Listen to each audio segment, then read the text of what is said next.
Obrigada, Adriana. E a prefeita de Fortaleza, Luiziane Lins, é a nossa convidada no estúdio do Diário da Manhã. Para essa conversa, nós convidamos o jornalista Egídio Serpa. Bom dia. Bom dia. Bom dia, prefeita. Bom dia, Bianca. Egídio. Bom dia, Egídio. Bom dia, prefeita. Prefeita, nós vamos fazer um panorama de 7 anos de gestão e nós vamos começar com um problema que está à vista de todos, porque passa desde aquelas pessoas que andam de bicicleta até quem anda de carro, que são os buracos nas ruas de Fortaleza. A prefeitura está intensificando o trabalho de tapa-buracos. Às vésperas das eleições municipais de 2012, a senhora acredita que tapar buraco rende votos? Bom, eu acho que o problema aí, viu, Bianca, aí eu queria dar um bom dia a todos os telespectadores aqui do Diário da Manhã, não é por conta da véspera do processo eleitoral de 2012. Na verdade, o processo de tapa-buraco ele não para nunca em lugar nenhum do mundo. Não é um problema só de Fortaleza, nem é um problema apenas aqui no Brasil. O problema é que choveu, problema de uma malha viária que já é da década de 60, não comporta o volume de água, vai necessariamente abrir buraco. E não se consegue tapar buraco em período de chuva. É impossível, é incompatível tapar buraco com chuva, mesmo que jogar dinheiro fora. E quando não havia chuva? Quando a chuva parou, esse inverno ele foi atípico. Esses últimos 3 anos tivemos um volume de chuva grandioso. E o que nós temos agora é a resolução desses problemas estruturais com o Transfor. Aí eu citaria para você a Bezerra de Menezes, que o Transfor passou por lá. Nós citaria a Luciano Carneiro, a Juvita Feitosa, a Mister Hall. Quer dizer, todas essas avenidas, 13 de maio agora, estão passando por um processo onde você não vai ter mais esse problema de buraco, porque está sendo feito o que historicamente tinha que ser feito nos governos anteriores. Drenagem, pavimentação adequada, asfalto de qualidade. Então, o que nós fizemos? Está vendo agora uma operação tapa-buraco? Não é por um motivo, a cidade ficou danificada por um processo de chuvas intensas, uma malha viária danificada. Em maio, está aí os registros em todos os jornais, eu anunciei que iríamos fazer uma grande operação de repavimentação da cidade e de tapa-buracos. É o que nós estamos fazendo. Agora, se não tapa o buraco, as pessoas falam. Se tapa o buraco, falam também. Aí vão dizer, não, porque daqui a 4 anos você vai ter eleição e você está tapando os buracos. Não vou tapar, porque todos os anos, se as pessoas lembrarem, terminou o inverno, tinha buraco, não na intensidade desse, porque o inverno foi mais... castigou muito mais, mas tinha da mesma forma. Aí eu costumo dizer, a cidade tem tanta coisa acontecendo, tantas grandes obras, e não dá pra gente resumir o problema da cidade ao buraco. Eu digo, se o problema for buraco, não tem problema, nós vamos tapar até o final do ano os buracos para a cidade. Prefeita, não resta dúvida que nos últimos meses nota-se que a cidade está passando por uma transformação e são muitas obras. A Padre Valdivino está sendo beneficiada pelas obras do Transfor, a Pontes Vieira também está, o Pirambu passou por uma reforma bastante interessante, que mudou a estética da cidade. Projeto grandiosíssimo. A Beira-Mar também. O que me preocupa, prefeita, é a Copa do Mundo. O Brasil, a Fortaleza, foi a cidade mais aquinhoada pela FIFA. Sem dúvida. Que deu tudo para Fortaleza. A pergunta que eu faço à senhora é a que todo mundo quer fazer. A senhora vai fazer, tem tempo para fazer, tem dinheiro para fazer, tem projeto, tem licitação para fazer as obras da mobilidade urbana que vão levar e trazer os turistas e os torcedores que vieram os jogos no Castelão? Bom, completamente. Eu só vou fazer o destaque anterior, é o seguinte. Essas obras que você fala, elas vão custar 261 milhões e meio de reais, que são as obras exatamente chamadas, dos que a gente chama de PAC da mobilidade urbana, que é relativas à Copa do Mundo. E aí, das 6 intervenções da matriz de responsabilidade da Copa, 4 são de responsabilidade da Prefeitura. Quais são? Ou seja, o eixo Via Expressa Raul Barbosa é nosso, como também nós vamos fazer ampliação de algumas avenidas com corredores exclusivos. A Dedé Brasil é uma, Alberto Craveiro é uma outra e a Paulino Rocha. Além disso, nós vamos fazer toda a desobstrução da Via Expressa, ou seja, vão ser túneis no cruzamento com a Santos Dumont, no cruzamento com a Padre Antônio Tomás e no cruzamento da avenida seguinte. Esses túneis foram anunciados agora há pouco. Vai haver tempo para isso? Vai. Dia 7 de outubro agora, a licitação foi encaminhada, o edital. Agora, dia 9 de novembro, vão ser abertos os envelopes. E a ideia é que as obras já comecem no começo de 2012. E o compromisso, nosso cronograma é para elas estarem completas em agosto de 2013, porque são obras para a Copa de 2014. Não é para das confederações? Na época Bom, nós vamos tentar correr para fazer tudo. O compromisso da Copa, porque na Copa das Confederações você tem a coisa mais forte, que é o estádio, né? Que é o estádio 7, que será o Castelão, que já estará pronto. Então, assim, mas nós estamos completamente dentro do cronograma. Quero dizer que o PV que foi totalmente modernizado, uma obra belíssima que nós fizemos de reconstrução, literalmente, do que estava caindo nos pedaços. É verdade. Foi a maior obra, e foi, aliás, foi a primeira obra da Copa do Mundo, relativa à Copa do Mundo, porque vai ser centro de treinamento, entregue no Brasil. Não se ouviu falar de outra. Então, nós estamos bastante adiantados, não é à toa que Fortaleza foi, além da sede da Copa de 2014, também consagrada das 4 cidades, Belo Horizonte, Brasília, Rio de Janeiro e Fortaleza. Prefeita, a senhora comemorou muito o anúncio de Fortaleza como uma das cidades que vão receber os Jogos da Seleção Brasileira. E nesses últimos tempos está aparecendo mais na mídia, aparecendo mais nas comunidades. Nós acabamos de receber um telefonema de um telespectador que perguntou o porquê de tanto tempo longe e agora sim, de volta à mídia. Bom, eu acho que é o seguinte, sabe que é o tempo, Bianca, é o tempo das coisas. Eu recebi essa cidade devendo quase 300 milhões de reais. Eu não tinha dinheiro para pagar sequer o salário dos servidores. O que eu fiz? Uma cidade inviabilizada financeiramente e eu querendo fazer a Vila do Mar no Pirambu, uma obra de 150 milhões de reais. Eu querendo reformar a Beira-Mar, que vai começar agora no final do ano pelo mercado dos peixes. Eu querendo reconstruir a praia de Iracema, como nós estamos fazendo. Querendo fazer os Cucas, querendo fazer o Hospital da Mulher e financeiramente a cidade viabilizada. O que eu fiz durante os 6 primeiros anos de forma obsessiva? Eu fui atrás de dinheiro. E eu posso lhe dizer que 2006, 2007, 2008, 2009 e confirmou em 2010, Fortaleza é a cidade do Nordeste, segundo o Tesouro Nacional da República, que mais investe. Nós hoje investimos, só em 2010, 324 milhões de reais. Ou seja, o segundo é São Luís com 200 milhões de reais de investimento. Significa o quê? Para fazer grande obra, não basta ter só vontade, fazer projeto, não basta apenas ter ideias, você tem que ir atrás do dinheiro. E no final do ano passado, em dezembro de 2010, eu assinei o último empréstimo que a gente contraiu, que aí foi BID, Banco Mundial, CAF, BNDES, nós fomos buscar as fontes de recursos. E hoje eu posso estar dizendo que todas essas obras, que o Egídio me perguntou muito bem, Egídio, já estou com todo esse dinheiro assegurado, de todas as obras, inclusive do Parque da Copa do Mundo. Quer dizer, então, que agora nós podemos ver que a velocidade dessas obras não será mais aquela da tartaruga, será a velocidade porque veja bem, primeiro governo não tinha dinheiro para fazer obra. Eu fui procurar durante o primeiro governo, o que eu aproveitei para fazer? Melhorar os serviços públicos aonde a população demandava mais, ou seja, educação, saúde, habitação popular e transporte público. Não é à toa que nós estamos fazendo o maior projeto de habitação popular que essa cidade já viu.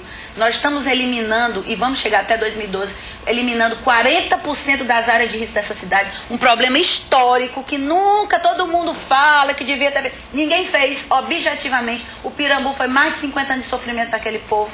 A Comunidade Maravilha não foi menos do que isso. E por aí vai. Vila Cazumba, Lagoa da Zero...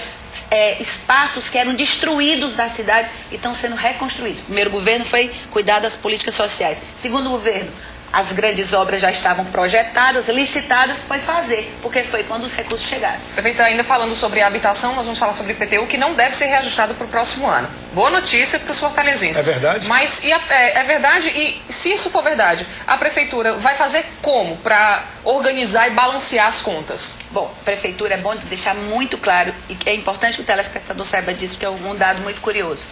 A gente pensa que o IPTU é o grande financiador de Fortaleza. O IPTU... Toda a arrecadação anual de IPTU só paga o custo do IJF. Todo o IPTU recolhido na cidade inteira só paga o que custa o IJF durante um ano. Então, o IPTU todinho é para pagar os custos do IJF. Então, como vai ficar o IJF? Não. Veja, mas... Não há o aumento em si. Você faz a correção. Eu passei o primeiro ano de governo, se as pessoas lembrarem, de 2005 até 2008, sem aumentar sequer o IPTU. Para dizer o seguinte, nós não vamos aumentar o valor, nós vamos aumentar a arrecadação. Dizendo o quê? Credibilidade do governo, nós vamos fazer justiça fiscal, nós vamos, inclusive, fazer todas as condições para que as pessoas voltem a apostar e acreditar na cidade. E com isso, mesmo sem elevar custos, elevar IPTU, nós elevamos a arrecadação. Até porque, gente, uma coisa curiosa, o maior imposto financiador de Fortaleza, o mais forte, digamos assim, da fonte 100, é o ISS, não é o IPTU. Então, para se deixar claro que, embora isso é uma questão, embora é uma questão que mexe, todo mundo se incomoda e tal, eu fico às vezes dizendo assim, ninguém se incomoda de pagar o custo da telefonia, que é um custo fixo, absurdo, por uma coisa que não é sua. Mas o IPTU que é seu, às vezes as pessoas se incomodam. Mesmo assim, nós temos tido muito cuidado. Tanto é que durante esses 6 anos de governo, não tivemos grandes problemas, desavenças. Quando tivemos que aumentar, a população compreendeu, aumenta a bodega, aumenta não sei o quê. É uma forma de financiamento da cidade. Agora, sempre nos limites da razoabilidade e da justiça fiscal. Prefeita, deixa eu fazer agora um viés aqui na nossa conversa, um viés político. Vem aí a eleição, a senhora vai encerrar o seu mandato, e está começando a sua popularidade está crescendo, porque as obras estão sendo visíveis. Vistas, né, agora. Muita gente não via, né, Egídio? Aí, a pergunta é a seguinte, essa coligação da senhora com o prefeito, com o governador Cid Gomes, ela vai ser mantida? Bom, essa é a perspectiva, né? Essa é a intenção. Eu acho que eu costumo dizer que se você pegar 10 anos atrás, o cenário do Ceará, de Fortaleza, era outro completamente. 10 anos, que é muito pouco tempo. Uma década é muito pouco tempo. Mas você tinha aqui, qual era o cenário? Fernando Henrique Cardoso era o presidente, o Tasso era o governador e tínhamos aqui o doutor Juraci, que era o prefeito. 10 anos depois, nós temos a Dilma presidente, o Cid governador e eu na prefeitura. Então, assim, houve uma mudança bastante significativa da política do Estado nos últimos anos. Com a presença feminina, né? E com a presença feminina, né? Graças ao povo. Mas eu digo que, como mudou esse cenário, ele não mudou por acaso. Existe outra cultura política que está chegando no Estado do Ceará. Então, eu acredito que essa aliança, ela tem tudo para ser mantida. Óbvio, uma aliança hoje, assim, dos partidos grandes ou dos partidos mais estruturais que participam hoje do nosso governo, os aliados prioritários, PSB, o PMDB, o PCdoB, né, o próprio PT que compõe essa coligação. Então, certamente eu vou buscar prioritariamente o diálogo com esses partidos para que a gente mantenha a coligação. E no caso, como presidente estadual do PT. Porque eu costumo dizer, só uma história rapidinho, porque como eu sou prefeita, eu não me interessa antecipar o processo eleitoral, que é só no próximo ano. Interessa para a oposição. Então, na minha condição de prefeita, eu quero concluir o mandato, ainda tenho a minha gestão até dezembro de 2012, e eu só digo para a minha equipe, trabalho, porque nós vamos entregar essas obras, as grandes obras, porque tem dinheiro em caixa, tem projeto feito, agora é inaugurar. Prefeita, se existe um diálogo aberto, então, com o governador Cid Gomes, existe também um perfil que possa atender tanto as suas expectativas quanto as expectativas do governador Cid Gomes? Essa pessoa já existe hoje? Não, eu acredito que isso é uma discussão não é uma discussão que, é o perfil aqui ou o perfil lá. Eu sempre fui uma mulher com uma cultura coletiva. Eu estou no PT, o único partido que eu me filiei até hoje, né? Estou há 21 anos no PT, então a gente sempre teve esse processo interno nosso, já naturalmente um processo de discussão bastante profunda, de divergência interna, essa coisa toda. Então, vai-se naturalmente ter um processo onde o PT vai afunilar, né, apresentou 13 pré-candidatos para afunilar, e todo mundo falou na hora, eu lembrei disso agora, todo mundo falou, 13 candidatos, agora está todo mundo fazendo a mesma coisa, tudo quanto é partido agora tem mais de um nome de candidatura, eu digo assim, foi bom isso aí também, mas vai afunilar a ideia até dezembro e começo de janeiro, pois não. Eu vou ser um pouco mais direta, Camilo ou a Cris Lucena? Não. Eu não vou entrar em nomes, até como presidente do PT e como... Tem outro, tem o Castanho.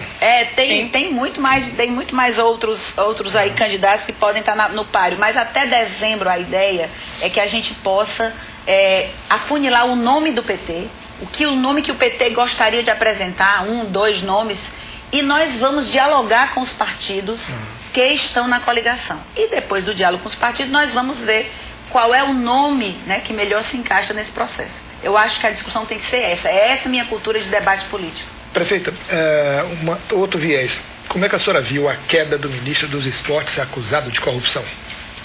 Olha, primeiro ainda não temos nada de muito concreto, né? Assim, de muito concreto, eu achei que de uma certa forma ele ia tomar uma decisão correta, que é o fato de poder permitir que a investigação seja feita, e quando você se afasta, tem essa vantagem de você deixar claro que não está sem medo, etc e tal. O que me preocupa mesmo, Egídio, aí me preocupa como gestora, que eu sei o que é isso, né? Esta mudança sistemática, nós vamos aí para 6 ministros em praticamente 10 meses de governo. E o que me preocupa, embora eu seja implacável com a corrupção também, se fosse no meu governo, que eu tivesse assim disso, faria a mesma coisa. Eu, por outro lado, eu só lamento essa instabilidade que se cria no processo de governo, que é a mudança de equipe sistemática.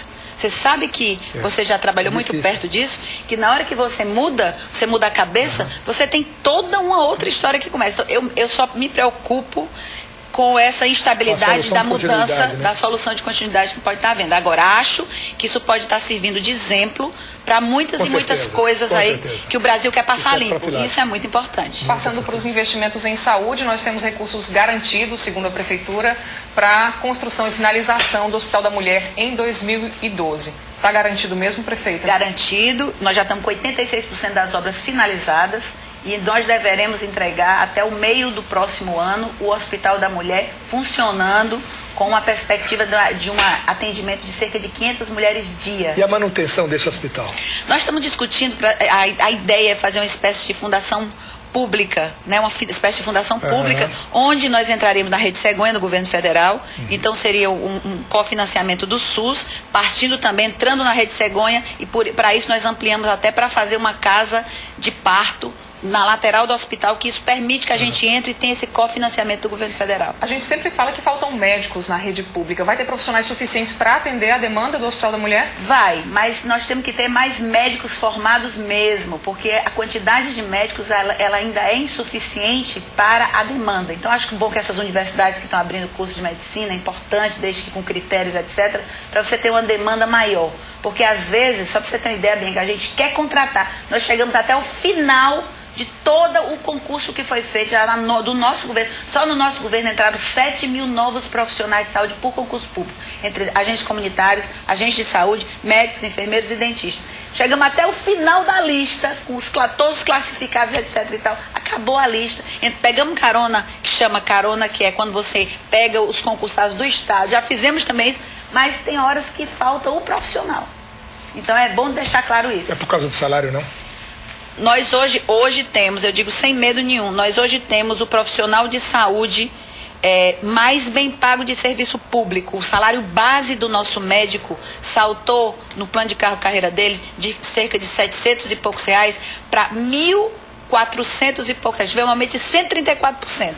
E aí, claro que eles, né, o salário base, mas aí pode chegar até 15 gratificações, sendo 7 sucessivas, assim, no mesmo salário. Apesar disso, ainda há carência. A carência de médicos, do profissional médico em si, né? Por exemplo, quando teve um determinado momento de uma paralisação, tinha um setor que eu não vou nem falar para não, mas tinha num setor de uma classe médica, né, de uma especialização, onde nós fomos tentar contratar, estava ameaçando uma greve, não existiam. Todos estavam já contratados pela rede pública, daquele tipo de especialidade. Então também tem a falta dos profissionais formados, né, em medicina. É um profissional muito delicado, raro, assim, do ponto de vista do que cuida, do que faz, etc. e tal. Então não é uma tarefa fácil, mas não faltará, certamente, espero, profissionais para isso. Deixa eu só, você me perguntou sobre essa história da mídia, mas deixa eu dizer uma coisa. Inventaram tanta coisa, pelo fato de eu estar realmente mais correndo em Brasília, vai e volta, não da própria mídia, né? Porque do povo eu nunca me afastei. Não teve momento de, não vou pro bairro tal, não. Sempre ou tá entregando uma casa, ou tá visitando uma obra, ou tá vendo um problema, isso aí é natural de quem tá no exercício do poder. Mas aí inventaram que eu tava doente, inventaram que eu tava internada, inventaram que já inventaram tanta coisa que o povo, quando me vê, a felicidade é tão grande que diz assim, você ficou boa. Perfeito. O blog da TV Diário divulgou ontem que uma nota de apoio do PT Mulher à senhora, dizer da forma que certas pessoas estariam lhe tratando. Que pessoas são essas? Eu acho que não vale a pena a gente entrar nesses detalhes, não. Eu acho que o que é importante é saber que nós mulheres, em qualquer espaço público que a gente esteja, infelizmente a gente ainda não é respeitada como deveria. Infelizmente as pessoas ainda olham pra gente como se a gente tivesse algum grau de inferioridade, seja no pensar, seja no fazer, seja como profissional. Então isso incomoda muito as mulheres que militam na causa das mulheres. Para você ter uma ideia como não é fácil, Bianca, de 27 capitais brasileiras, só tem 2 mulheres governando capital, eu sou uma delas. De 2005 a 2008, só era eu de mulher entre todos os outros prefeitos. Então, naturalmente não é fácil. Sabe por quê? Porque quando um homem erra, o problema é administrativo. Quando uma mulher erra, o problema é pessoal. Tá doida, tá doente, tá não sei o quê. Quer dizer, é sempre uma questão que vai para a esfera privada. Então, Acho que a nota das mulheres do PT, que é um movimento muito forte de mulheres no PT, foi exatamente contrariando esse tipo de gente que fica desqualificando, né, de forma, na minha opinião, preconceituosa. Desculpa eu insistir, mas Arialdo Pinho, braço direito do governador Cid Gomes, seria uma dessas pessoas? Eu acho que vale a pena falar, não. Olha, eu vou dizer uma coisa pra você. O que é que eu quero fazer? Trabalhar muito por essa cidade. Eu não olho pro lado se fulano tá fazendo isso, se Beltrano tá fazendo aquilo, se fulano fez isso, aquilo. Essas pessoas inexistem pra mim. Elas são absolutamente indispensáveis. Dispensáveis total, aliás. Totalmente. Então, isso daí eu não posso... Eu tipo de uma coisa que entra por aqui, sai por aqui. Agora, para falar de mim, não entre na minha honra, na minha moral, porque aí tem que lavar 10 vezes a boca. Aí eu não aceito. Então, quando entra nessa esfera, eu me defendo. Mas dizer que eu, de fato, me preocupo com a opinião dessas pessoas... Não. Prefeita, qual é a sua posição em relação a essa pendenga que há agora entre a Câmara Municipal, um setor da Câmara, e o setor imobiliário que está construindo, quer construir, fazer um empreendimento imobiliário nas dunas da Praia do Futuro? Egílio, eu acho que essa cidade ela está se preparando para o futuro. Não é à toa que a gente está em Copa 2014, Copa das Confederações. Nós somos hoje a cidade que mais gera emprego do Nordeste desde 2005. 2005 até agora, setembro de 2011, nós geramos mais de 200 mil empregos com carteira assinada. Fortaleza. Nós somos a primeira do Nordeste nesse ritmo. Então, eu acho que, objetivamente, essa pendenga, ela deveria trazer para Fortaleza uma grande reflexão sobre que futuro nós queremos para o meio ambiente dessa cidade. E aí fazer a discussão razoável, porque eu compreendo o empresário que investiu, que apostou, que está lá, às vezes era o único dinheiro que tinha, etc e tal, e ele está querendo construir de qualquer jeito porque ele vai perder.